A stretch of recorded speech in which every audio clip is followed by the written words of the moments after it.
Hello guys, hello, this is for Capricorn. Capricorn, tingnan natin ang money career, financial reading mo for the month of August 2026 tayo guys.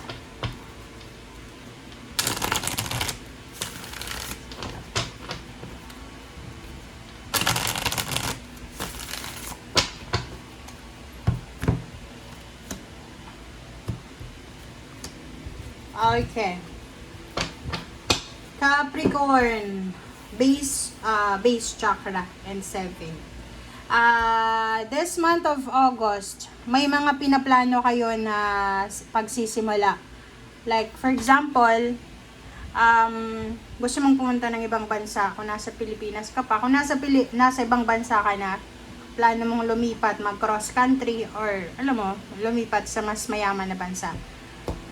Gusto mong lumipat ng company, nasa Pilipinas ka ba? Gusto mong magpatayo ng bahay, gusto mong mag-launch ng business, gusto mong bumili ng sasakyan, mga plano to, magpakasal. Yung mga plano mo, future plans. Sinasabi ng bara sa'yo dito, you need to be careful. Maging careful ka, Capricorn, because possible na this month of August, since pera yung pinag-uusapan natin, may mga possibilities na ma-scam ka. Plano mong pumunta ng ibang bansa. Yung mga bansa na kailangan ng placement fee. Okay, sorry guys. Yung mga bansa na kailangan ng placement fee, gusto mong maging OFW. Maging careful ka sa mga plano nyo kasi possible na ma-scam ka, 'di ba? Maybe ano 'yan makuhanan ka ng pera tapos hindi pa pala. Wala man lang na, alam mo yung mga scam. You need to be careful. Another then sa business, okay, yung mga collaboration na yan, okay, makipag-collab tayo, makipag-partner tayo, mag-invest ka sa kanya, or whatsoever, you need to be careful ngayon na buwan ng August. Ngayon is ghost month. So, pag ghost month guys, kailangan pause muna, kalma muna. Huwag kang magpapakasal, huwag kang maglo-launch ng business, huwag kang magpapatayo ng bahay, huwag kang makipagrelasyon. Like, sagutin mo siya ngayon, mag-agree ka sa kanya, or whatsoever. Yung travel din, wag masyadong gumastos ng pera na alam mo na walang maibabalik sa'yo. Iwasan yung magwaldas ng salapi. Okay? Maglilipa na yung mga trader ngayon. Okay? Maglilipa na yung mga trader. So, you need to be careful.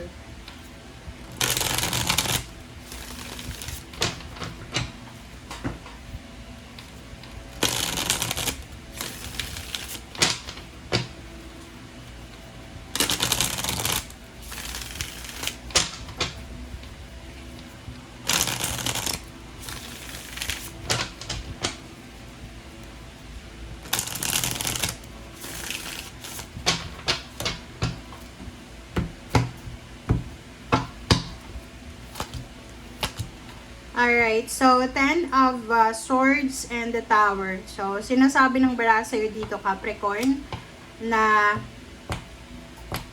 marami kang pinagdaanan ng mga financial problems. Mga setbacks, mga delays, parang ganon. So, sinasabi ng bara sa'yo, kumbaga, matatag ka na. Matatag ka na sa usaping obstacles and challenges. So, kung ano man daw ito na darating sa'yo, obstacles man yan, challenges man yan, problema man yan, lalo sa pananalapi, manageable naman yan, okay? Mamamanage mo siya ng tama. Okay, so yung iba sa inyo dyan, merong mga Capricorn na yun, yung balak yung pumunta ng ibang bansa, mag-travel, like, sa nakikita ko sa'yo dito, there's a karma. Plus na ano pa tayo dito, Capricorn, na timing pa na may Saturn retrograde. So, expect mo na may karma ka.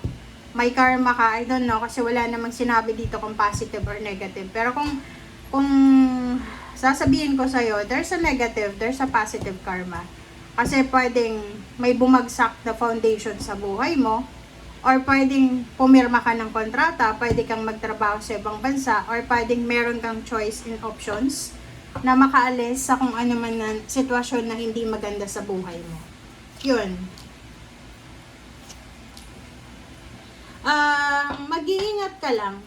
Mag-iingat ka lang kasi sabi ko nga, yung Saturn retrograde ay talagang karma to guys. Kung ano yung ginawa natin, na akala natin na nakaligtas na tayo, kung may inabuso tayo, mayroon tayong ginawa ng masama sa past, ibabalik yan ng universe ngayon. So nakikita ko sa'yo dito, mayroon kayong hinihintay na salapi, pera.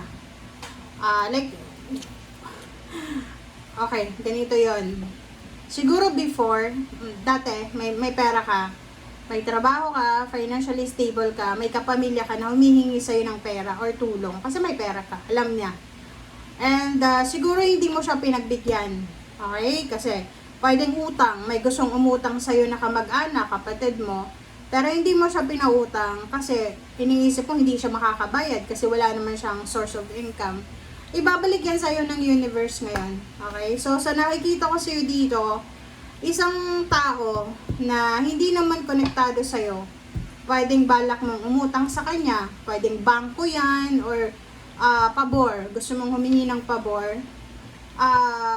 hindi ka makakakuha ng pabor sa kanya kasi kung ano yung ginawa mo dati sa ibang tao, mararanasan mo ngayon kung paano i-reject, parang ganun.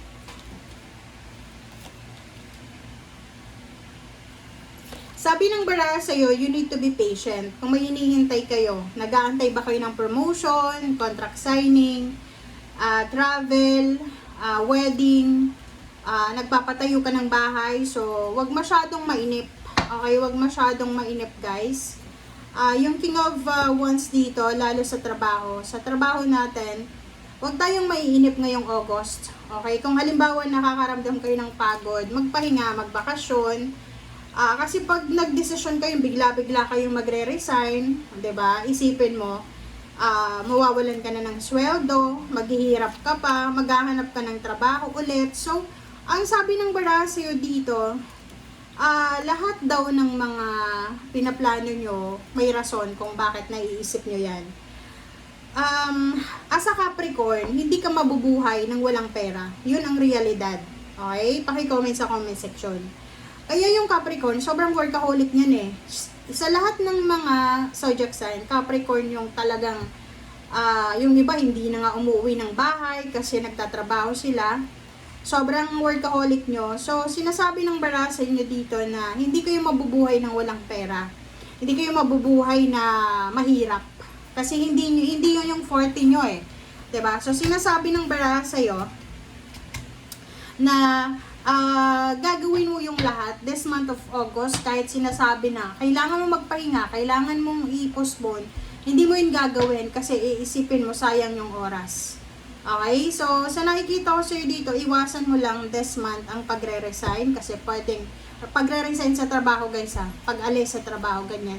You need to be careful kasi manghihinayang ka pagdating ng September. Okay? Thank you guys. Bye!